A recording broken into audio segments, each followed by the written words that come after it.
Hey guys, welcome to target सरकारी नौकरी। मैं हर्षद अली। उत्तर प्रदेश में 69,000 शिक्षक भर्ती अब लगभग कंप्लीट होने को है। जो सिलेक्टेड कैंडिडेट्स हैं उनको अगले महीने नियुक्ति मिल जाएगी और इस भर्ती के पूरा होने के बाद में अगले वर्ष साल 2021 में आपके लिए उत्तर प्रदेश में एक नई प्राइमरी शिक्षक भर्ती आ रही है 50,000 से ज़्यादा पदों पर। तो हमने अपने इस चैनल पर इस भर्ती की तैयारी आज से शुरू कर दी है। 69,000 शिक्षक भर्ती में बहुत सारे कैंडिडेट्स, बहुत सारे स्टूडेंट्स ऐसे हैं जिनका सिलेक्शन 1 नंबर या 2 नंबर या 3 नंबर से रह गया था। आज उनकी स्टडी में या एग्ज़ाम में अगर हम देखें, जो मैथमेटिक्स है, जो गणित विषय है, कहीं ना कहीं रुकावट बनता है। सुपर टेट के इस पेपर में 20 नंबर का मैथमेटिक्स आता है और स्टूडेंट्स जो है मैथमेटिक्स को या मैथमेटिक्स के क्वेश्चंस को एग्जाम में बाईपास करके बाकी विषयों पर जो है फोकस करते हैं, यानी बाकी विषयों को ज़्यादा इंपॉर्टेंस देते हैं। तो ऐसा इसलिए करते हैं या ऐसा इसलिए होता है उनके साथ में, या तो मैथ्स में स्टार्टिंग से ही कमज़ोर हैं, समझ नहीं आता है गणित उनको। इसीलिए हमने जो है आज से मैथ्स की क्लासेस या मैथ्स का कोर्स शुरू करने जा रहे हैं, जिसका ये पहला वीडियो लेक्चर आप देख रहे हैं। इस कोर्स को हम बेसिक्स के साथ, फंडामेंटल्स के साथ शुरू कर रहे हैं।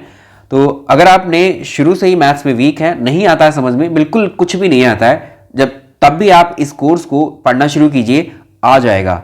जितने दिन में ये कोर्स होगा उतने दिन में मैथमेटिक्स में आप जो है परफेक्ट हो जाएंगे। बस इतना फॉलो कर लीजिए जितना आपको बता रहे हैं, और सुपर टेट के क्वेश्चंस, मैथमेटिक्स के सेक्शंस के भी आप डेफिनेटली करके आओगे। तो इस बार इस भर्ती में बिल्कुल भी ऐसी गलती ना करें जो पिछली भर्ती में आपसे हुई हैं। सिलेबस के अकॉर्डिंग जिन विषयों में आप कमज़ोर हैं उन पर प्रैक्टिस ज़्यादा कीजिए, उनको पहले पढ़ना शुरू कीजिए। कुछ भी मुश्किल नहीं होता है और कुछ भी आसान नहीं होता है, तो सब कुछ नॉर्मल है। आप इनको ऐसे ही शुरू कीजिए। दुनिया में जितने भी काम हैं वो पहली बार ही किए जाते हैं, ठीक है। किसी के लिए कुछ ऐसा नहीं है कि वो पैदा होते ही इन विषयों के साथ में जो है पैदा हुआ है, बड़ा हुआ है और इनमें परफेक्ट हो गया है। सब कुछ प्रैक्टिस का खेल है, ठीक है, अभ्यास का खेल है सारा। आज शुरू कीजिए, 10 दिन तक अभ्यास कीजिए, देखिए मैथमेटिक्स में आप कितने निपुण हो जाते हैं। तो इस कोर्स में जो है ये जो अगली भर्ती आ रही है अभी, इस बार अगर आने वाली भर्ती में अपने ये अवसर को खो दिया, अपॉर्चुनिटी को, इसको, तो फिर आगे भर्तियों की आने की उम्मीद छोड़ देना। आप जो कुछ भी है वो यही आने वाली भर्ती है। इस भर्ती में आपको सिलेक्शन लेना होगा और हार्ड वर्क आपको अभी से शुरू करना होगा, तो वही आपके सिलेक्शन का रास्ता बनेगा। एग्जाम बिल्कुल भी टफ नहीं है ये एग्जाम जो है, इस एग्जाम में सिलेबस के अकॉर्डिंग हम शुरू कर रहे हैं मैथमेटिक्स को इस कोर्स में, जिसमें पहला ही टॉपिक हम डिस्कस करेंगे संख्या पद्धति यानी नंबर सिस्टम को। हम मैथमेटिक्स में आपने गिनतियां पढ़ी होंगी 1 2 3 4 5 6 7 8 9 10 11, तो ये सारे जो काउंटिंग नंबर्स हैं, जो गिनती है, यहीं से हम शुरू कर रहे हैं और इसी से पूरा मैथमेटिक्स हम सीख लेंगे। वीडियो को आपसे रिक्वेस्ट है, लाइक कर दीजिए। जो लोग इस चैनल पर नए हैं वो सब्सक्राइब कर लें, बेल आइकन को ऑन कर लें। जो नंबर, जो संख्याएं आपके सामने लिखी हुई हैं, इन्हें हम बोलते हैं काउंटिंग नंबर्स या गिनती, या इन्हीं को हम बोलते हैं प्राकृतिक संख्याएं यानी नेचुरल नंबर्स। तो हम कहेंगे प्राकृतिक संख्याएं, नेचुरल नंबर्स क्या होते हैं? Counting numbers are called as natural numbers. तो संख्याओं के अपने अलग अलग प्रकार हैं, अलग अलग टाइप हैं। इन टाइप से अक्सर एक क्वेश्चन पूछ लिया जाता है, तो उन्हीं को डिस्कस करते हैं। अगर हम इन्हीं प्राकृतिक संख्याओं में, नेचुरल नंबर्स में जीरो को भी शामिल कर लें, अगर इन प्राकृतिक संख्याओं में जीरो को भी शामिल कर लें, तो ये कहलाएंगी होल नंबर्स यानी पूर्ण संख्याएं। तो एक सवाल आता है, आपकी परीक्षा में पूछा हुआ है, यूपी टेट में भी ये वाला क्वेश्चन, कि शून्य क्या है? शून्य एक पूर्ण संख्या है, होल नंबर है। तो एक सवाल ऐसे भी आता है, क्या सभी प्राकृतिक संख्याएं पूर्ण संख्याएं हैं? यस, सभी प्राकृतिक संख्याएं, यहां देखिए, सभी प्राकृतिक संख्याएं पूर्ण संख्याएं होती हैं। क्या जीरो प्राकृतिक संख्या है? नहीं, जीरो प्राकृतिक संख्या नहीं है। तो हम कह सकते हैं कि सभी पूर्ण संख्याएं प्राकृतिक संख्याएं नहीं हैं।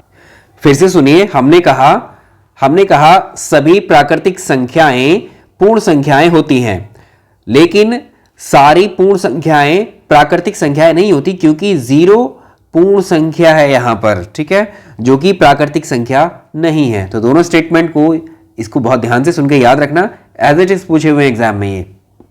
अब जितनी भी संख्याएं हैं, जैसे 0 1 2 3 4 5, अगर इन्हीं संख्याओं को हम माइनस में लिखने लगे, ठीक है, एक जो माइनस के साइन के साथ इन्हीं नंबर्स को लिख दें हम, 0 1 2 3 4 या 0 -1 -2 -3, इन सबको एक साथ ले आए, तो ये सब कहलाएंगे इंटीजर्स, यानी कि इनको हम क्या बोलेंगे, पूर्णांक लिख लेते हैं। तो जितने भी नंबर्स पॉजिटिव हैं 0 1 2 3 4 और -1 2 3 4 इनफाइनाइट तक, ये सारे क्या कहलाएंगे, इंटीजर्स यानी पूर्णांक कहलाएंगे। अब अगले की बात करते हैं, प्राइम नंबर्स क्या होते हैं, अभाज्य संख्याएं क्या होती हैं। देखिए प्राइम नंबर्स बहुत इंपॉर्टेंट है एग्जाम के पॉइंट ऑफ व्यू से, ये परीक्षा में यहाँ से पूछ लिया जाता है। इसमें पूछता है कि इनमें से कौन सी संख्या प्राइम नंबर नहीं है, ऐसे पूछेगा करके। तो प्राइम नंबर्स क्या होते हैं, ये संख्याएं स्पेशल होती हैं। स्पेशल का मतलब यहाँ पर ये है कि ऐसी संख्याएं जो खुद से ही विभाजित होती हैं और एक से विभाजित होती हैं, यानी ऐसे नंबर जो खुद से ही डिवाइड हो पाते हैं, एग्जैक्ट जो खुद से डिवाइड हो पाते हैं या फिर एक से डिवाइड हो पाते हैं, वो सारे नंबर्स प्राइम नंबर्स यानी अभाज्य संख्याएं कहलाती हैं। लिख लेते हैं उन संख्याओं को भी। प्राइम नंबर्स की बात करेंगे तो अभाज्य संख्याओं में सबसे छोटी जो अभाज्य संख्या है या प्रथम अभाज्य संख्या या फर्स्ट प्राइम नंबर है वो 2 है। ये क्वेश्चन भी आपके एग्जाम में पूछा हुआ है। 2 क्या है, 2 सबसे छोटी या प्रथम अभाज्य संख्या होती है। इसके बाद में ये 2 और 2 के बाद में 3 5 7 11 13 17 19 23 29 आगे जितनी भी संख्याएं यहाँ पर आएंगी, ये सब वो संख्याएं हैं जो एक से कटती हैं, एक से विभाजित होती हैं या अपने आप से विभाजित होती हैं। तो यहाँ पर याद रखने वाला जो इंपॉर्टेंट क्वेश्चन है वो ये है कि प्रथम अभाज्य संख्या कौन सी है या फर्स्ट प्राइम नंबर कौन सा है। ये क्वेश्चन एग्जाम में पूछा हुआ है आपके। एक क्वेश्चन साथ ही एडिशनल क्वेश्चन और पूछा जाता है इस प्राइम संख्या पर 2 पर ही पूछता है इसको कि ऐसा कौन सा इकलौता अभाज्य संख्या है जो सम संख्या भी है। तो ये आंसर होगा 2। तो 2 क्या है, ये इकलौता ऐसा प्राइम नंबर है जो इवन नंबर भी है। अब हम बात करेंगे संख्याओं के अगले टाइप्स की, जिसमें है सम संख्या यानी इवन नंबर्स। तो ऐसे नंबर्स, ऐसी संख्याएं जो 2 से पूर्णतः विभाजित हो जाती हैं, वे संख्याएं, वे नंबर्स जो 2 से एग्जैक्टली डिविजिबल होते हैं। कौन कौन से होंगे, तो वे नंबर जो 2 से एग्जैक्टली डिविजिबल होंगे वो सारे 2 के टेबल में ही आएंगे, 2 के मल्टीपल होंगे, यानी 2 4 6 8 10 12 ऐसे ही आगे चलते चले जाएंगे। अब बात करेंगे ऑड नंबर्स की या विषम संख्याओं की। तो ये वो नंबर्स हैं जो 2 से एग्जैक्टली डिविजिबल नहीं होंगे, 2 से पूर्णतः विभाजित नहीं होंगे। इनके अलावा जितने भी नंबर्स बचे हैं वो सारे क्या कहलाएंगे, विषम नंबर या विषम संख्याएं कहलाएंगी। ये यहाँ पर लिख दिए हैं। तो ये तो सिंपल थे, आप लोग इनको सीख गए। अब जो इंपॉर्टेंट क्वेश्चन यहाँ से बनेगा, ये सारा अभी तक जो हमने पढ़ा है बहुत बेसिक है, ये आपको पहले से पता होगा। अब हम पढ़ेंगे परिमेय संख्याओं को, रैशनल नंबर्स को। रैशनल नंबर्स में से क्वेश्चन पूछता है, इर्रेशनल नंबर में से क्वेश्चन पूछता है, और साथ ही पूछता है इसके साथ में फ्रैक्शंस पे भी कुछ क्वेश्चंस पुटअप कर लेता है। संख्याओं में अगला टाइप रहेगा रैशनल नंबर्स यानी परिमेय संख्याएं। इंपॉर्टेंट है, यहां से क्वेश्चन जरूर बनता है। तो ऐसी संख्याएं जिनको हम भिन्न के रूप में लिख सकते हैं। भिन्न का रूप क्या होता है, p/q, जहां पर p क्या होता है, इसको हम बोलते हैं अंश। p को बोलते हैं हम अंश यानी ऊपर वाले हिस्से को, और नीचे वाले को बोलते हैं हर यानी न्यूमरेटर और डिनोमिनेटर। तो परिमेय संख्या किनको कहेंगे, ऐसी संख्याएं जिनको हम जो है p/q यानी अंश बटे हर या भिन्न के फॉर्म में लिख सकते हैं। आइए अब देखते हैं ऐसी कौन कौन से इसके एग्जाम्पल हो जाएंगे। जैसे एक संख्या ले ली हमने 1/3, 1/3, 5/4 या 6/7, ये सब क्या है, ये रैशनल नंबर्स हैं, ये परिमेय संख्याएं हैं। अब बात करते हैं जो शुरुआत में हमने नंबर डिस्कस किए थे, क्या एक परिमेय संख्या है, 2 है, 3 है, 4 होगी या 5, ये कौन से नंबर है, ये सब परिमेय संख्या है। तो जितनी भी प्राकृतिक संख्याएं हैं वो परिमेय संख्या है। क्यों परिमेय संख्या, इनको हम कैसे लिख सकते हैं, फ्रैक्शन के फॉर्म में, फ्रैक्शन के फॉर्म में कैसे लिख सकते हैं। अगर एक को हम 1 से डिवाइड कर दें तो कोई फर्क नहीं पड़ेगा 1 पर, 2 को हम 1 से डिवाइड कर दें कोई फर्क नहीं पड़ेगा। किसी नंबर को जब आप 1 से डिवाइड करते हो तो उस नंबर पर कोई भी फर्क नहीं पड़ता। यानी जितनी भी प्राकृतिक संख्याएं हमने पहले ही पेज पर देखी थी, उनको अगर 1 से डिवाइड कर दे तो ये एक भिन्न का फॉर्म बन गया। इनको फ्रैक्शन में लिखा जा सकता है। जब इनको फ्रैक्शन में लिखा जा सकता है तो ये रैशनल नंबर्स भी हो गई। अगर आपसे पूछेगा 0 एक परिमेय संख्या है या नहीं, भाई 0 है, 0 को आप अगर 1 से डिवाइड कर दोगे तो ये अभी भी क्या रहेगा, ये अभी भी 0 ही रहेगा। ठीक है, तो 0 को भी क्या हम कहेंगे, एक रैशनल नंबर है, एक परिमेय संख्या है।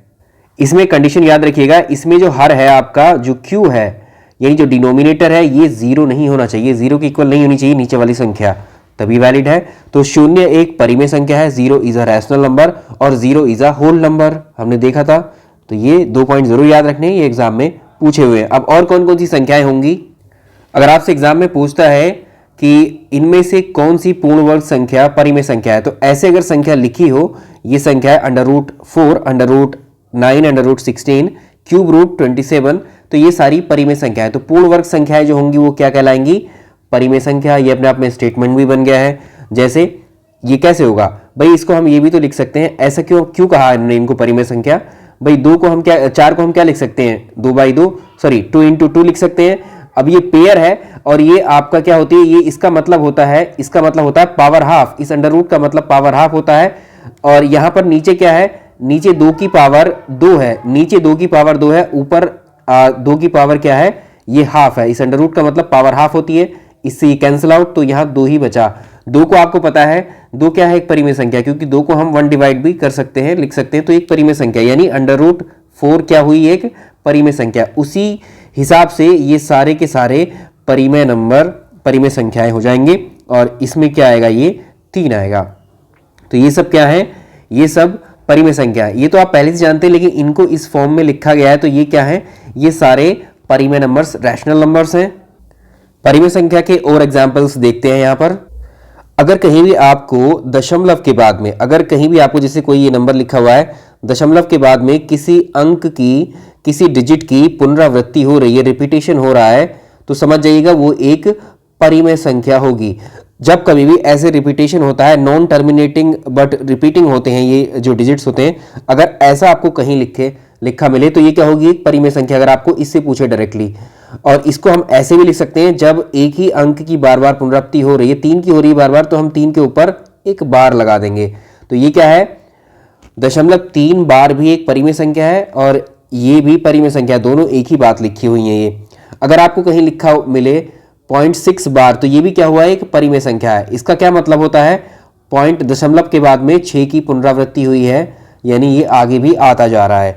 अगर आपसे पूछे कुछ इस तरह से, अब और एग्जाम्पल्स को देखते हैं। तो यहाँ पर देखिए आप 1.4 के बाद ये 4 जो है रिपीट हो रहे हैं, तो इसको हम ऐसे भी लिख सकते हैं। तो ये क्या है, ये भी एक परिमेय संख्या है। 2.76 पर बार है, तो इसका क्या मतलब होता है, 2.76 यानी 7 यानी यहाँ पर 7 का रिपीटेशन हुआ, 2 अंक पर है तो दोनों अंक बार बार रिपीट होते चले गए हैं।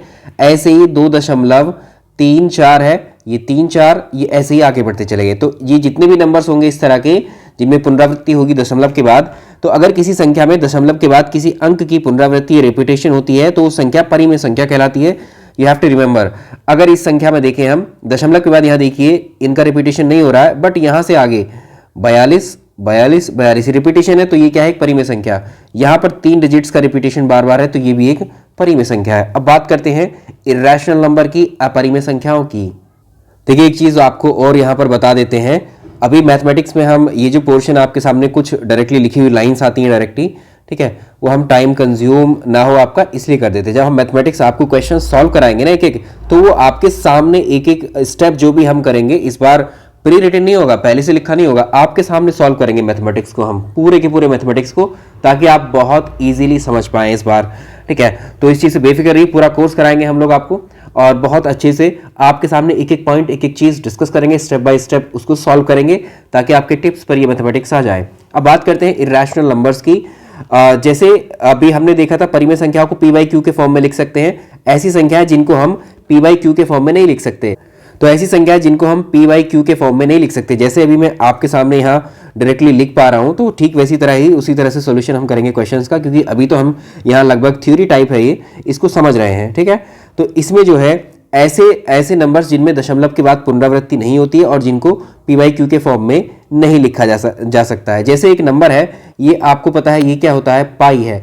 पाई क्या है, याद रखिएगा, ये एक, अब हम यहाँ अपरिमेय संख्या पढ़ रहे हैं, इरेशनल नंबर, तो पाई क्या है, एक इरेशनल नंबर यानी अपरिमेय संख्या। ई भी क्या है, इरेशनल नंबर, अपरिमेय संख्या है, ठीक है। तो ये क्यों है, पाई की आप जानते हैं, पाई की जो एग्जैक्ट वैल्यू नहीं निकाली गई है, अप्रोक्सीमेट वैल्यू लेते हैं हम। और आप बोल रहे होंगे इसको कि इसको तो हम 22/7 लिखते हैं, और किसी को अगर p/q के फॉर्म में लिखा जा सकता है तो वो परिमेय संख्या है, जबकि ये हम यहाँ लिख रहे हैं क्या, ये अपरिमेय संख्या है। ये तो इसकी अप्रॉक्सीमेट वैल्यू होती लेते हैं हम, एग्जैक्ट वैल्यू नहीं है, एग्जैक्ट वैल्यू इसकी कैलकुलेट नहीं की जा सकती। यहाँ देखिए 3 दशमलव, इसके बाद में रिपीटेशन नहीं होते हैं, यहाँ पर अलग अलग डिजिट हमें मिलते चले जाते हैं अनंत अंकों तक। इसमें जो है आप देखेंगे यहाँ पर अलग अलग डिजिट्स आपको कुछ ना कुछ मिलते ही चले जाएंगे ऐसे ऐसे। तो दशमलव के बाद जिन नंबर्स में किसी अंक का रिपीटेशन नहीं होता है वो क्या होती है, अपरिमेय संख्या है। ई का भी ऐसा ही वैल्यू है 2.718,281, इस तरह से आगे बढ़ते चले जाते हैं, कोई डिजिट्स यहाँ पर रिपीट नहीं होते हैं। तो जितने भी रूट वाली संख्याएं होती हैं पूर्ण वर्ग को छोड़कर, पूर्ण वर्ग वाली क्या थी, परिमेय संख्याएं थी, पूर्ण वर्ग को छोड़कर जितने भी नंबर होंगे, जैसे √2 है, √3 है, जो रूट से बाहर नहीं आ सकते हैं एग्जैक्ट वैल्यू के साथ अपनी, वो सब क्या हो जाएंगे आपके, ये सब आपके क्या हो जाएंगे, अपरिमेय संख्याएं हो जाएंगे। 3 प्लस ये √5, ठीक है। अब ऐसे ही जैसे √2 की वैल्यू क्या होती है, अगर इसको आप कैलकुलेटर पे देखें डाल करके 1.4 यहाँ पर 1.414213 कुछ इस तरह से आगे इसके डिजिट्स चलते चले जाएंगे। ऐसे ही √3 को आप देखते हो तो 1.732 इस तरह से चलते चले जाते हैं, यानी रिपीटेशन यहाँ पर इसमें नहीं होता है। तो ये आप याद रखेंगे, ये सारी क्या है, अपरिमेय संख्याएं हैं, इर्रेशनल नंबर्स है। एक क्वेश्चन यहाँ से अक्सर बनता है, CTET में भी देखा गया है, यूपी टेट में भी और सुपर टेट में भी यहाँ से क्वेश्चन आ सकता है। तो आज इसमें जो है इतनी थ्योरी रहने देंगे हम, ठीक है। अगले क्लास से जो है हम अब जो है क्वेश्चंस की प्रैक्टिस को शुरू करेंगे किसी नए टॉपिक के साथ में, जो आपको डायरेक्टली समझ में आना शुरू हो जाएगा। ये वीडियो पसंद आया हो और इसको लाइक कर दीजिएगा, शेयर भी कर दीजिएगा, और इसमें कोई डाउट रहा हो तो किसी को कमेंट में लिख दीजिए, उसको भी डिस्कस कर लेंगे हम लोग। Thank you so much.